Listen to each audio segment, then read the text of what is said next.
ಇಂತೊಂದ್ ದಿವಸ ಹೊಸ ರಾಜಕಾರಣಿ 72 ಜನ ಶಾಸಕರಾಗಿ ಇಂತೊಂದ್ ದಿವಸ ಬರುತ್ತೆ ಅಂತ ನಾವು ಎಕ್ಸ್ಪೆಕ್ಟ್ ಮಾಡಿರ್ಲಿಲ್ಲ. ಇದುವರೆಗೂ ಶ್ವೇತಪತ್ರ ಹೊಡಿಸಿದ್ರೆ ನಮ್ಗೆ ಎಷ್ಟು ಅನುದಾನ ಬಂದ ಪ್ರತಿಯೊಬ್ಬರಿಗೂ ಗೊತ್ತಾಗುತ್ತೆ. ಅವತ್ತು ಈ ಪರಿಸ್ಥಿತಿಯಲ್ಲಿ 2 ವರ್ಷ ಮುಗಿದ್ ನಾವೇನು ಮಾಡಿಲ್ಲ, ಯಾರ ಜನ ಕೈಗೆ ಸಿಗ್ತಲ್ಲ ಅಂತ ಒಂದು ನಷ್ಟಕ್ಕೂ ನೋದಲ್ಲಿ ನಾವಿದ್ದಾಗ ಈ ನವೆಂಬರ್ ಕ್ರಾಂತಿ ಯಾವ ಮಟ್ಟಕ್ಕೆ ಹೋಗಿದೆ ಅಂತಂದ್ರೆ ಇಡೀ ರಾಷ್ಟ್ರ ರಾಜಕಾರಣ ಬಂದು ರಾಜಕಾರಣಕ್ಕೆ ತಿರುಗಿ ನೋಡೋ ಪರಿಸ್ಥಿತಿ ಬಂದಿದೆ. ಸೊ ಆದಷ್ಟು ಬೇಗ ಅದು ಯಾರೇ ಮುಖ್ಯಮಂತ್ರಿ ಆಗಿಲ್ಲ, ಆದಷ್ಟು ಅಭಿವೃದ್ಧಿ ಮಾಡ್ತಕ್ಕಂಥ ಮುಖ್ಯಮಂತ್ರಿ ಬಂದ್ರೆ ಒಳ್ಳೇದು. ಬಹುಶಃ ಒಬ್ಬ ಶಾಸಕನಾಗಿ ನಿಮ್ಮ ಆಂತರಿಕ ಭವಿಷ್ಯನ ಇವತ್ತೇನಾಗಿದೆ, ಮಹಾಭಾರತದಲ್ಲಿ ರಾಮಾಯಣದಲ್ಲಿ ಇವತ್ತು ಏನಾಗಿದೆ ಆ ಮಟ್ಟಕ್ಕೆ ಬಂದು ಇವತ್ತು ಬಡ್ಕಂತ ಇದೀರಿ.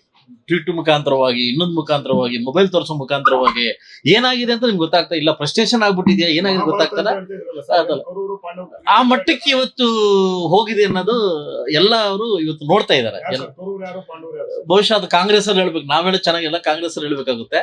ಆದಷ್ಟು ಬೇಗ ಇದು ಇತ್ಯರ್ಥ ಆದ್ರೆ ಹೊಸ ಶಾಸಕರ ಬದುಕನ್ನ ನೀವು ನೋಡಿದ್ರೆ ನಿಮ್ಗೂ ದೇವರು ಒಳ್ಳೇದು ಆದಷ್ಟು ಬೇಗ ಒಳ್ಳೇದು ಮಾಡ್ಲಿ ಅಂತ ಕೇಳ್ತಾರೆ. ರಾಜಕೀಯ ಸಂದಿಗ್ಧ ಪರಿಸ್ಥಿತಿ ಎದುರಾಗಿದೆ, ಆದ್ರೆ ಏನಾದ್ರು ಅಗತ್ಯತೆ ಬಿದ್ರೆ ಏನಾದ್ರು ಜೆಡಿಎಸ್ ಏನಾದ್ರು ಕಾಂಗ್ರೆಸ್ ಜೊತೆಗೆ ಸೇರಿಸುವ ಇದು ಹೈಕಮಾಂಡ್ ಬಿಟ್ಟಿರ್ತಕ್ಕಂಥ ವಿಷಯ. ಅಂತ ಪರಿಸ್ಥಿತಿಯಲ್ಲಿ, ಅಂತ ಮನಸ್ಥಿತಿಯಲ್ಲಿ ಜೆಡಿಎಸ್ ಅವ್ರು ಇಲ್ಲ. ಅಂತೂ 2 ವರ್ಷ ಕಳೆದ್ಬಿಟ್ಟಿದೀವಿ, ಇನ್ 2 ವರ್ಷ ಕಳೆಯಕ್ಕೆ ನಾವು ರೆಡಿ ಆಗಿದೀವಿ ಆಯ್ತಲ್ಲ. ಆ ತರ ಪರಿಸ್ಥಿತಿ ಬಂದ್ರೆ ನಾವಂತೂ ರೆಡಿ ಇಲ್ಲ. ಇದು ಹೈಕಮಾಂಡ್ ಬಿಟ್ಟಿದ ವಿಷಯ. ಈಗ ನಾವು ಇನ್ನೇನು ಬಿದ್ದೋಗ್ಬಿಡುತ್ತೆ ಅನ್ನೋ ಮಾಡಿದ್ರೆ ನಾವಂತೂ ಇಲ್ಲ ಆಯ್ತಲ್ವಾ.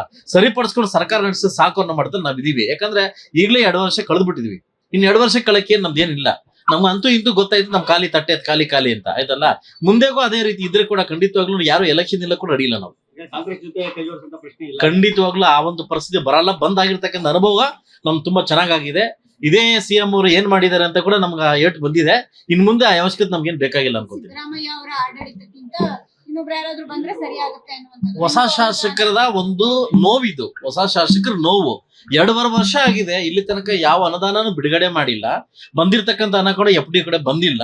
ಬಹುಶಃ ಏನಾದ್ರೂ ಒಳ್ಳೆ ಯಾರಾದ್ರೂ ಬಂದ್ರು ನಮ್ಗೆ ಅನುದಾನ ಮಾಡಿಕೊಟ್ರೆ ಒಳ್ಳೇದು ಅಂತ ನಾವು ಬಯಸ್ತೀವಿ ಅಷ್ಟೇ. ಅದು ನಮ್ಮೊಬ್ಬರು ಬೈಕಿ ಅಲ್ಲ, ನಾವೇನ್ ಹೇಳ್ತೀವಿ ನಮ್ಗೆ ಅನುದಾನ ಕೊಡೋದು ಬೇಕು ಅಂತ ನಾನು ಕೇಳ್ತೀನಿ. ಸ್ವಾಮೀಜಿಗಳು ಎಂಟ್ರಿ ಆಗಿದ್ದಾರೆ ಈ ರಾಜಕೀಯಕ್ಕೆ. ಆದಿಚುಂಚನಗಿರಿ ಶ್ರೀಗಳು ಮಾತನಾಡ್ತಿದ್ದಾರೆ, DK ಶಿವಕುಮಾರ್ ಶ್ರಮ ಹಾಕಿದ್ದಾರೆ, ಫಲ ಸಿಗಬೇಕು ಅನ್ನುವಂಥದ್ದು ಹೇಳ್ತಿದ್ದಾರೆ. ಕೆಲವೊಂದ್ ಕಡೆ ಆ ಸಮುದಾಯದ ಸ್ವಾಮೀಜಿಗಳು ಅಂದ್ರೆ ಕುರುಬ ಸಮುದಾಯದ ಸ್ವಾಮೀಜಿಗಳು ಕೂಡ ಎಂಟ್ರಿ ಆಗಿದ್ದಾರೆ. ಈಗಾಗ್ಲೇ ನೋಡ್ತಾ ಇದೀವಿ, ಈಗಾಗಲೇ ಒಕ್ಕಲಿಗ ಕಮ್ಯುನಿಟಿ ಕೂಡ ಎಂಟ್ರಿ ಆಗಿದೆ, ಸ್ವಾಮೀಜಿಗಳು ಎಂಟ್ರಿ ಆಗಿದ್ರೆ ಅವರವರ ಜಾತಿ ಪ್ರತಿಷ್ಠಾ ನಾಯಕರು ಇವತ್ತು ಪ್ರತಿಯೊಬ್ಬರಿಗೂ ಅವ್ರಿಗೆ ಮೆಚ್ಚುಗೆ ಆಗಿದೆ. ನಮ್ಮವ್ರು ಬೇಕು ಅಂತ ಆಗಿದ್ದಾರೆ. ಮುಂದಿನ ದಿವಸ ಯಾವ ಮಟ್ಟಕ್ಕೆ ಹೋಗುತ್ತೆ ಅನ್ನೋದನ್ನ ಜನ ಕಾದ್ ನೋಡ್ತಾರೆ. ಈಗಾಗಲೇ ಗುಂಡಿ ಮುಚ್ತಾ ಇಲ್ಲ, ಈಗಾಗಲೇ ಅನುದಾನ ಕೊಡ್ತಾ ಇಲ್ಲ, ಈಗಾಗಲೇ ಬೋರ್ವೆಲ್ ಹಾಕ್ಸಕ್ ಆಗ್ತಾ ಇಲ್ಲ. ಇವತ್ತಿನ ಪರಿಸ್ಥಿತಿಯಲ್ಲಿ ಏನು ಕನಸನ್ನ ಒತ್ಕೊಂಡು ಹೊಸ ಶಾಸಕರು ನಾವು ಬಂದಿದೀವಿ. ಸೊ ನಿಜವಾಗ್ಲೂ ನಾನು ಉದ್ಯಮಿಯಾಗಿ ಹೇಳ್ತೀನಿ, ಸಾಕಪ್ಪ ಈ ರಾಜಕೀಯ ಸವಾಸ ಅಂತ ಆಗ್ಬಿಟ್ಟಿದೆ ಆಯ್ತಲ್ಲ. ಅಂದ್ರೆ ಇದು ಯಾವ ಮಟ್ಟಕ್ಕೆ ಹೋಗುತ್ತೆ ಅನ್ನೋದು ನಾವು ಕಾದ್ ನೋಡ್ತಾ ಇದೀವಿ. ಈಗ AICC ಅಧ್ಯಕ್ಷರು ಕರ್ನಾಟಕದವರೇ ಇದ್ರು, ಕರ್ನಾಟಕದವ್ರು ಇಟ್ಕೊಂಡು ಹೈಕಮಾಂಡೇ ಕರ್ನಾಟಕದಲ್ಲಿ ಇಟ್ಕೊಂಡು ಬೆಂಗಳೂರಲ್ಲಿ ಇಟ್ಕೊಂಡು ಇನ್ನೂ ಸಮಸ್ಯೆ ಬಗೆಹರಿಸಿಲ್ಲ. ನನಗೆ ಮೊನ್ನೆ ಮಲ್ಲಿಕಾರ್ಜುನ್ ಜಿ ಅವ್ರ ಮಾತ್ಕೊಂಡು ನಗು ಬಂತು. ನಂದೇನು ಇಲ್ಲ ಎಲ್ಲ ಹೈಕಮಾಂಡ್. ಮತ್ತೆ ಇನ್ನು ಹೈಕಮಾಂಡ್ ಯಾರು ಅಂತ ಗೊತ್ತಾಗ್ತಾ ಇಲ್ಲ. AICನೇ ಬಂದು ಸದಸ್ಯರು ಇರ್ಬೇಕಾದ್ರೆ ಇನ್ನು ಹೈಕಮಾಂಡ್ ಎಲ್ಲಿ ಕೂತಿದ್ರೆ ನಮಗೂ ಅರ್ಥ ಆಗ್ತಾ ಇಲ್ಲ ಆಯ್ತಲ್ವಾ.